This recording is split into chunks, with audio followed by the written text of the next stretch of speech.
Hello बच्चों, देखिए अब हम इसके बाद पढ़ते हैं क्या फंक्शन। दो टाइप के फंक्शन होते हैं, first is state function and second is path function. State function आपने कैसे याद करने हैं? State function which are not dependent on path, जो पाथ पर डिपेंडेंट नहीं करते हैं but they are dependent on the final and the initial state of reaction and product, right. This is known as a state function. अब आपको देखो दो ही याद करने हैं, पाथ फंक्शन आपके दो ही टाइप्स के होते हैं, जनरली हीट एंड वर्क। अब देखो जब आप वर्क कर रहे हो तो आपके अंदर से एनर्जी निकलेगी, राइट। एनर्जी निकलेगी तो आपको थकान वगैरह भी होगी। तो जितने भी एनर्जी वाले रिलेटेड है, जैसे वर्क हो गया, वर्क फंक्शन हो गया, एनर्जी हो गई, तो ये सभी आपके पाथ फंक्शन में आते हैं। वर्क है आपका, वर्क फंक्शन है, ठीक है, दे आर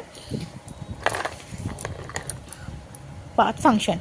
जितनी, और ध्यान रखना, जितनी भी आपकी एक्सटेंसिव प्रॉपर्टीज़ हैं, क्या बोला मैंने, जितनी भी आपकी एक्सटेंसिव प्रॉपर्टीज़ के एग्जांपल हैं वो स्टेट फंक्शन के अंदर आती हैं। एक्सेप्शन क्या है? एक्सेप्शन है यहाँ पे heat capacity. Heat capacity is represented by that is C, ठीक है, क्लियर।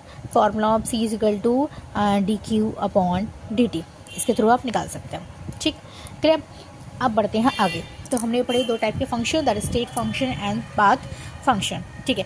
अब देखिए इसके आगे आप पढ़ते हैं, यहाँ पे आप ना वर्क के फॉर्मूले पढ़ेंगे। The formula float according to first law of thermodynamics आपने पढ़ा था, डेल्टा ई बराबर क्यू प्लस डब्ल्यू के होता है। अब डब्ल्यू जो है वो हर एक आइसोथर्मल एक्सपेंशन के लिए फॉर्मूला क्या होगा, ठीक है, एयर्स में है यदि वर्क का फॉर्मूला क्या होगा, देखिए in ideal gas isothermally expansion the formula of work equal to, ideal gas के आइसोथर्मल एक्सपेंशन में जो वर्क का फॉर्मूला होता है वो होता है -T2.303 nRT loctan base V2 upon V1 या P1 अपॉन P2, ठीक है। इफ़ आपको वॉल्यूम गिवन दे then volume formula this put and pressure दे तब आपको इस टाइप से लिखना है, ठीक है। अब देखिए इरिवर्सिबल